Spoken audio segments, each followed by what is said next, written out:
Assalamu alaikum, peace be upon you. I'm Glyn McLean and my genetics are primarily Scottish with a little bit of Irish and a bit of Jewish blood. My clans are Clan Gillian, McLean of Zealnd, which is on my father's side, and on my mother's side it's Clan Keith. My mum's people arrived in New Zealand in 1860 in Oamaru, and they were farmers and blacksmiths primarily. My dad arrived here in 1957, nearly 100 years later, in Wellington, and I have 3 brothers and a sister, most of whom live overseas now, and we shifted all over New Zealand. I went to 12 different schools. My parents met through a Methodist church here in Wellington, and for my very early childhood, we always said grace at meals. We went to church. My parents went to church. The kids, we went to Sunday school. But at one point, I think when I was about 8 or 9, or one of the times we shifted, I think when we went to Turangi, we just simply didn't get enrolled at Sunday school, and my parents didn't go to church, and we stopped saying grace. And I never found out why. I've not actually asked. So from then on, my upbringing was pretty much very secular, although I tended to gravitate to friends, particularly at school, who were people who had a lot of faith, from various Christian denominations primarily. My attitude was always to them was, I respect your faith, but don't try and convert me, which they were all very good about. Although it wasn't actually till I came to Wellington in the 1980s, after I finished university, that I discovered how important church was actually to my parents. I joined a drama group that I literally picked out of the phone book, which was actually the drama group attached to the Wesley Church, and found that not only were both my parents members, but 2 of my uncles were also founding members. And I didn't know this. One of the women there said to me, first thing she asked was, "What church do you go to?" And I said, "Well, I don't." And she said, "Why is that?" And I said, "Well, I have absolutely no doubt that there is a God, but I just don't feel at all comfortable with many of the teachings that I've come across, and so I don't go to a church." And she just smiled and said, "God will bring you to him when he's ready, in his own way," which I thought was pretty cool. Well, how I came to Islam was not at all sort of the usual route from what I gather talking to many other people who have become Muslim. I went to school in New Zealand primarily in the 70s. And that was the era of the Cold War, the doomsday clock, waiting for our atomic bombs to go off and world destruction, carless days, and this huge threat we were all told about of communism, that this red threat was going to take over New Zealand and the whole world.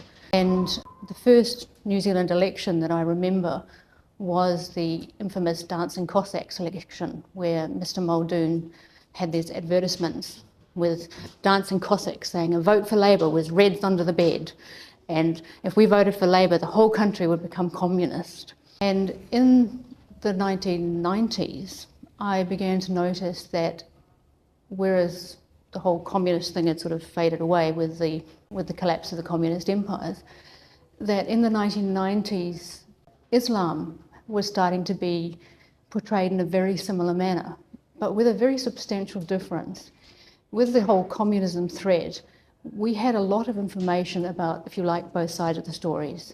At school, we studied things like the Cultural Revolution in China. We could access Marx and Lenin and Trotsky if we wanted to.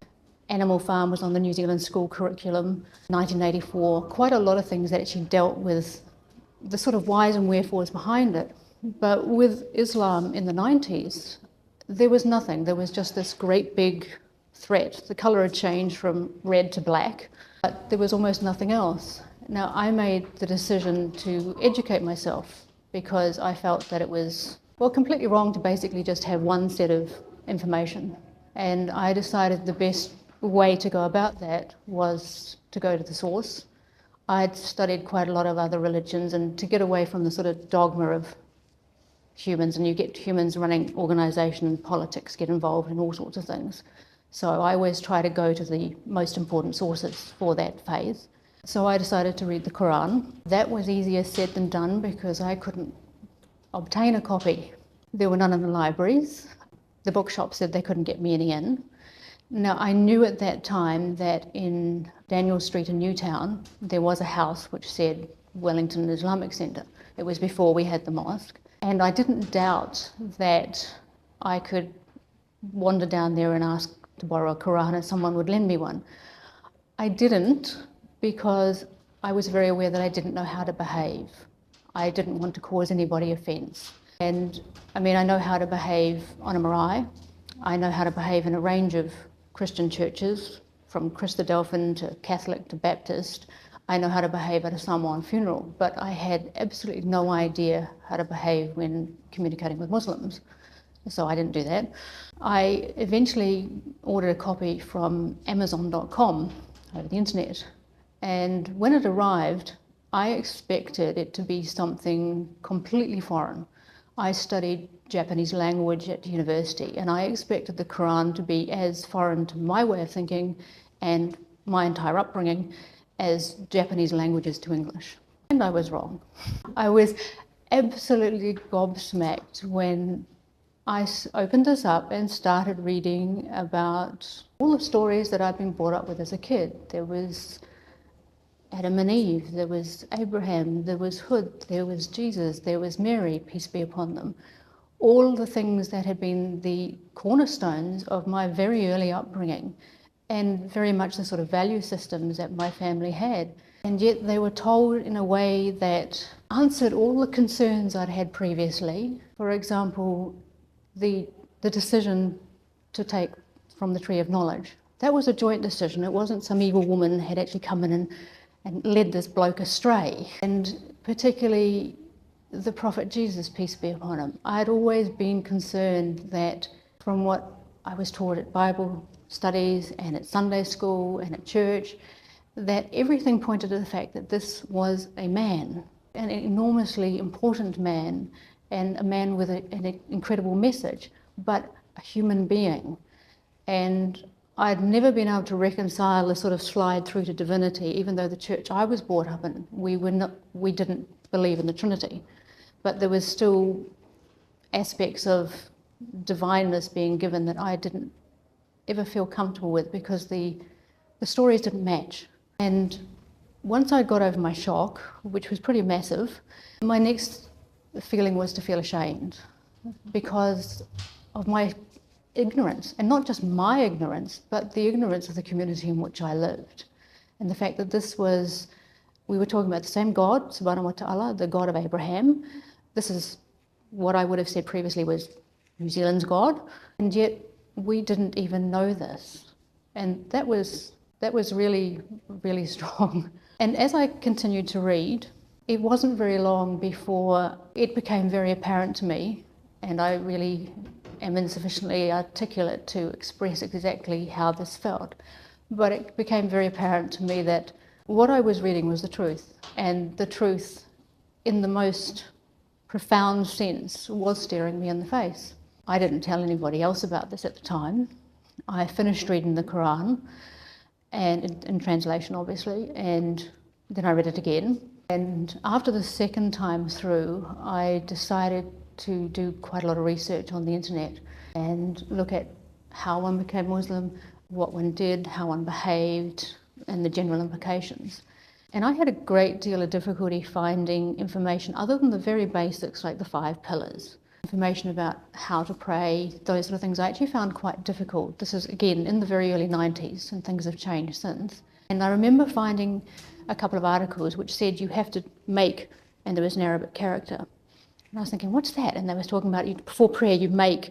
And I managed to find a translation engine and put it in, and it said wudu. And I thought, okay, so what is this wudu? And it took me probably about another 3 weeks to find that was ritual cleansing, but it took much, much longer to establish what one actually did and how to actually go about this. And these days, a lot of people are quite shocked that that sort of basic information was very hard to find. And I also found all sorts of sites which said all sorts of things that contradicted each other. But one of the most constant threads throughout was that conversion to Islam was not something to be done in a hurry. This was something to think about, this was something to research, this was something to be absolutely sure of yourself before you actually took the Shahada. I finally took the Shahada in October 2000, having told my family just a little while before that I was planning to. We made the decision to stay out of the local community initially, and I could say Assalamu alaikum because I found how to say that on the internet, but I couldn't work out how to say wa alaikum salam. And I used to practice on the Muslim restaurateurs around town saying Assalamu alaikum, but I had to always get in first.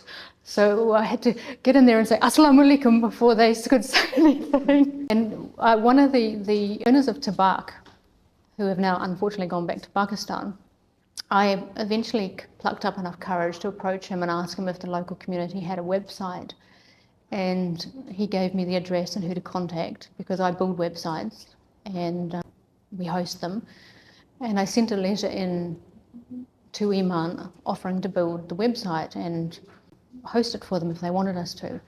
Now, the building of that website, we actually wanted to try and not just service the local Muslim community in terms of prayer timetables, classes, and detailed education and dawah, but an introduction to Islam for people, for all the information that I had difficulty finding on the internet. And so we actually set this up on the basis that the three brothers provided all the information, because obviously I didn't know enough.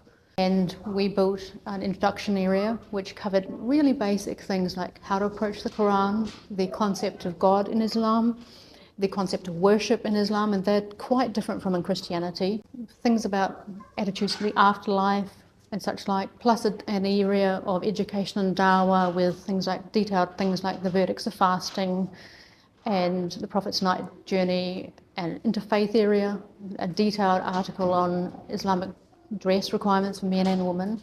And that was basically my introductory education, because all those pages I scanned. Well, I read them first, then I scanned them, and then I put them into HTML code. That site now has 230 content pages, and we dish up between 200 and 250,000 content pages a year to people all over the world. And it was even listed on, would you believe, the United States Congress Library site as a go-to site on Islam. So if you're wanting to have a look at some of the basics, you can always go to www.iman, that's iman.co.nz. And I owe a huge debt to those three brothers for that introduction that I had. It was enormously valuable. My immediate family, because there's only a very small number of them in New Zealand now because we have dual passports, so we can work in the EU. And those that were left in New Zealand, two of them, were very supportive. My mum, in fact, took me on a business trip to Melbourne with her so I could go and buy hijab clothes, because at that point in time in Wellington there wasn't a shop selling hijab for ladies. And I remember my delight when I went into Brunswick and Melbourne, and there were all these shops selling salami, because salami was one of the things I really missed, because that was about 6 months after I'd become Muslim, and I could buy salami at this shop and this shop and this shop, and I had all sorts of options with clothes. The rest of my family overseas, their attitude initially was, yeah, whatever, fine, but there wasn't any sort of cognizance taken of it. It didn't alter what sort of things they gave me, or whether they gave me Christmas presents, or whether they gave me things that were haram, like I was given a wine holder by one of my relatives. And but a few years ago, that has actually changed over time, as they've sort of worked out that this is not a fad, that this is something that I'm actually living my life as. And a few years ago, one of our family elders, a very conservative lady in Hamilton, she started giving me for Christmas presents headscarves that I thought was just wonderful, and a wonderful compromise, because it honoured her faith in that she was giving a gift to someone she loved at Christmas, and she also honoured mine. And she didn't ever say anything. As far as I'm aware, she's never even commented to me or anyone else about me becoming Muslim. And I just thought that was just wonderful. My friends, most of them were, whatever, you know what you're doing. Whereas there were two who got very deeply concerned. One was the lady who'd told me, nearly 15 years earlier, that I would find my way to God. And she was initially enormously distressed. until it actually occurred to me that I needed to tell her that this was the God of Abraham, subhanahu wa ta'ala. And her first reaction was, no, it's not. And I said, well, yes, it is. We start with this, and then there's this, and actually went through. There's no way she'd read the Quran, but she's come to a point where not only has she accepted that is where I've found peace, but that she can see it's a very good thing. And I think that's huge. One of my other friends, another one who became very upset initially, and again, she was upset because she was concerned for me. She felt that it was all because of my disability and meant that I was falling apart, and some cult had got hold of me and sort of filled my head with stuff. And she subsequently has also seen how much it's actually calmed and settled me and how much peace it's given me. It didn't take her very long at all to see that, and that's now not an issue at all. Basically, everyone's very accepting of it these days.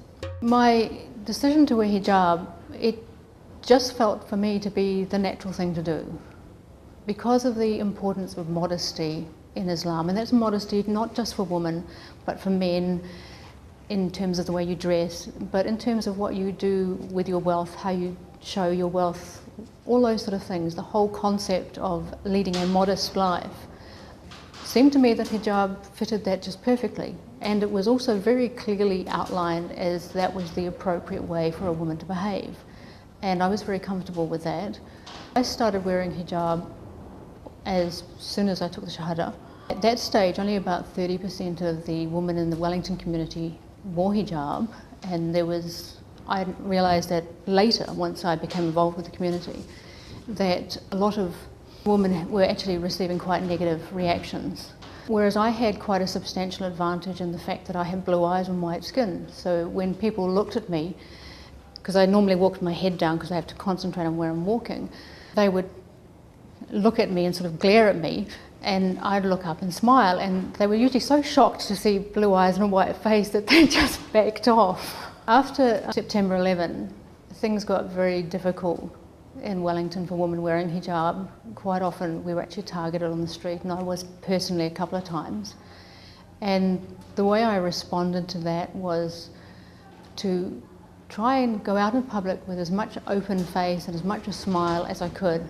Any other woman I saw wearing hijab, I would say Assalamu alaikum to and smile, whether I knew them or not. One time that it really, really upset me was we went to the airport and people looked frightened. They saw me and I saw fear in their face. And that really, really got to me. And it was actually at that point that I decided that anyone who looked frightened, looked away, or looked aggressive towards me, I would just smile at. And I still do that. And it does actually make a difference. By the time the invasion of Iraq occurred, the sentiment, for want of a better word, on the street had changed quite a lot. In fact, a couple of people came up to me and said, I hope you don't get fallout from this. I really hope that people don't give you a hard time because you're Muslim, which I thought was really nice. I'm self-employed, so I don't need to deal with an employer's attitude, and I'm sure that also made it easier for me. I've only had 2 occasions in shops where people have been really bizarre. One, I was in Palmerston North with a friend of mine and I desperately needed a haircut. And she said, well, my hairdresser, she works from home, it's down the back of her section, she only deals with women, there's no foot traffic, come down there. And so she took me down there and asked her hairdresser if she could fit me in. And the woman looked at me and said, why do you want a haircut? You wear a headscarf. And I sort of said, well, I only wear it out in public, I still want a nice haircut. And she just shook her head and said, no, and walked away, to the horror of my friend, and I sort of thought, whatever. The other sort of quite funny incident was when I went to buy my wetsuit, because I like to kayak and I wear hijab when I'm kayaking. I wear my wetsuit on underneath my hijab, and then I wear my spray skirt on top of that, and then I wear my life jacket on top of that, and my headscarf, and usually a sun hat. And okay, it looks odd, but I get to go kayaking. And it was one of those really sort of hip, cool shops which primarily deal with teenagers and body surfers in Lambton Quay who had a sale on for wetsuits. And I went in and found one that looked like it might fit and tried to get the attention of the lady to say, "You'd like to try this on?" And she just kept ignoring me. The shop was empty, except for her and her boss.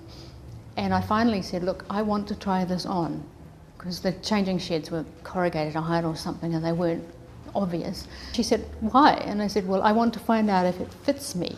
I was only about 20.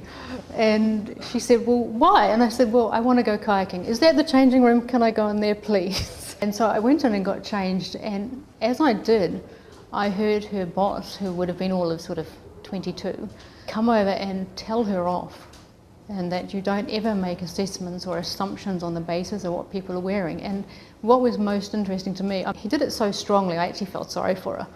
But what was most interesting to me was his primary concern was not that she might have missed a sale, but that she treated somebody badly. And that enormously impressed me. And I've been hugely impressed by the younger generations. Even around the time of September 11, I had sort of 13-year-olds coming up to me and saying, "Oh, that means you're one of them. Why is that?" And having a very open attitude and listening to what I actually had to say, and at the end of it saying, "Oh yeah, whatever, that's cool," and sort of wafting on their way. The other thing about hijab for me is I found it enormously freeing, not just because I'd never have a bad hair day, but I became disabled in my 20s, and since I was about 24 I've walked with a walking stick. And prior to wearing hijab, people would always look at my walking stick and say, "Oh, you've hurt your leg." And I'd say, "No, I'm disabled." And then they'd want my entire medical history, and basically the only conversation would be what I couldn't do, what was wrong with me. Whereas since I've been wearing hijab, people that do notice it are much more interested in me these days and why I made the decision to become Muslim and what it's like being Muslim and those sort of things. And I've just found that hugely freeing.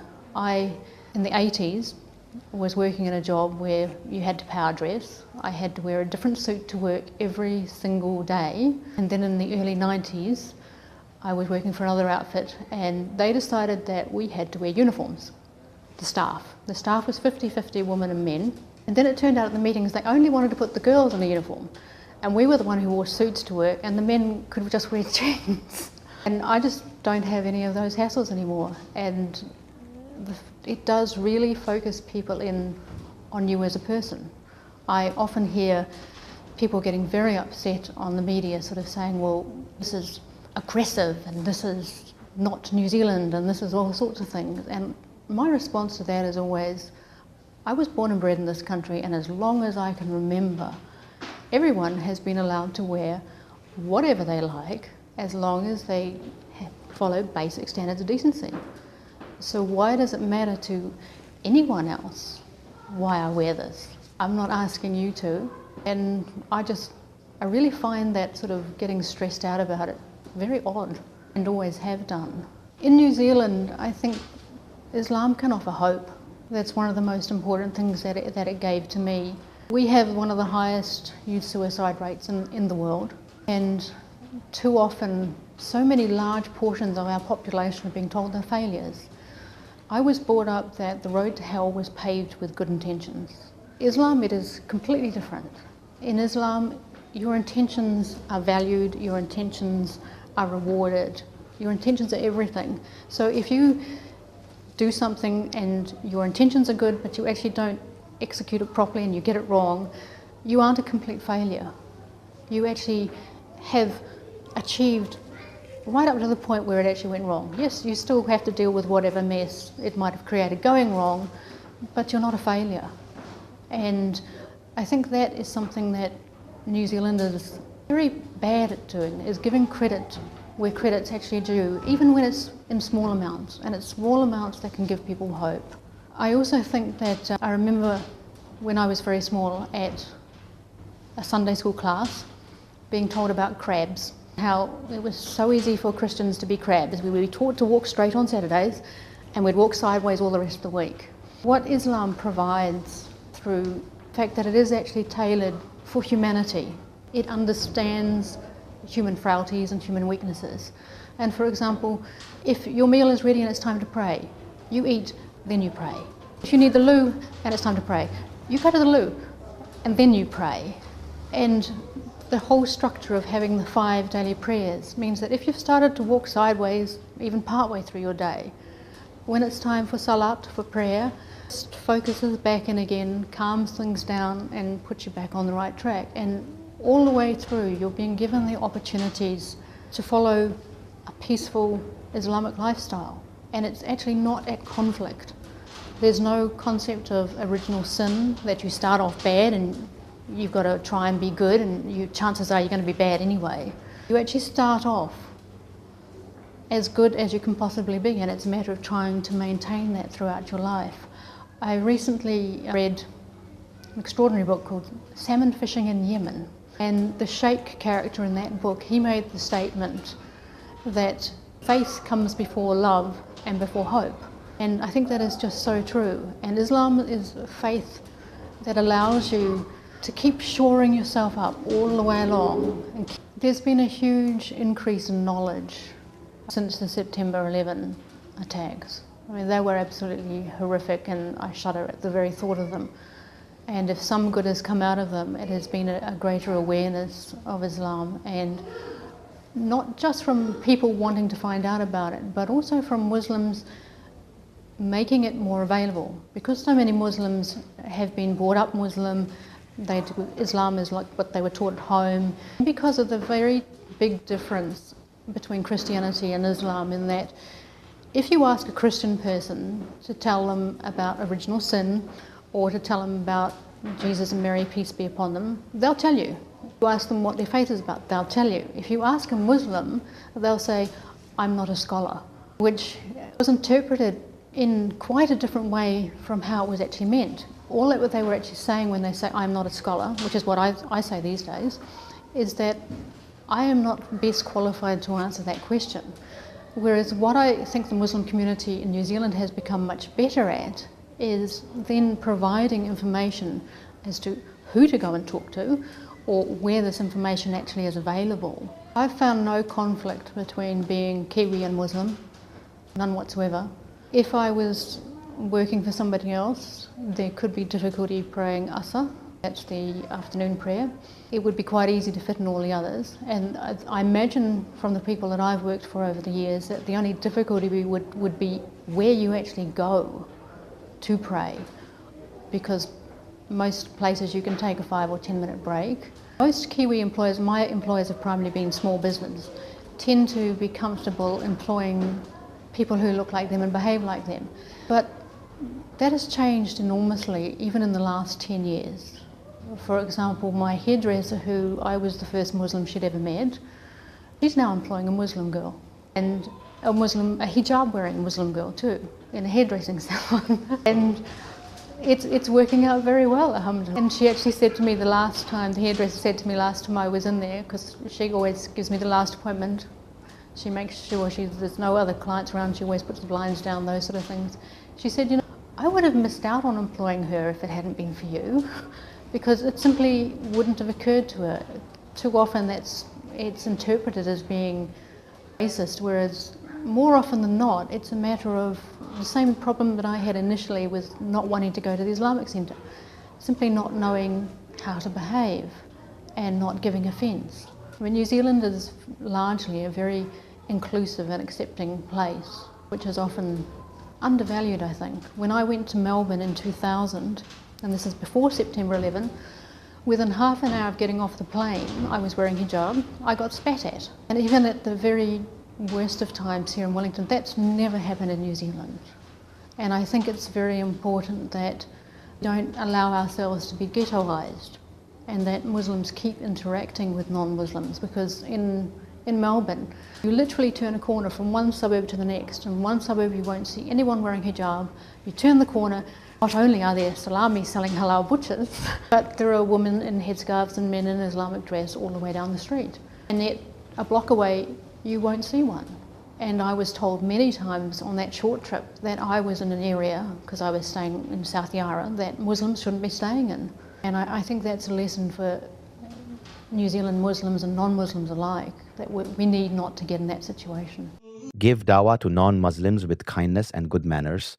Speak gently, be patient, and show respect in every conversation. Islam teaches wisdom and mercy, and people are more likely to listen when they feel respected and valued. Be nice to them in your actions as well as your words. Your honesty, kindness, and fairness can reflect the true beauty of Islam. Many people understand Islam not through books, but through the character of Muslims they meet. They might accept Islam because of your good behavior and sincere approach. Guidance comes from Allah alone, but He allows good character to open hearts. Sometimes a small act of kindness can be the first step toward faith. Never think your efforts are wasted. Allah sees every sincere intention and rewards every good deed. Even if someone does not accept Islam immediately, your kindness and dawah are recorded as reward with Allah.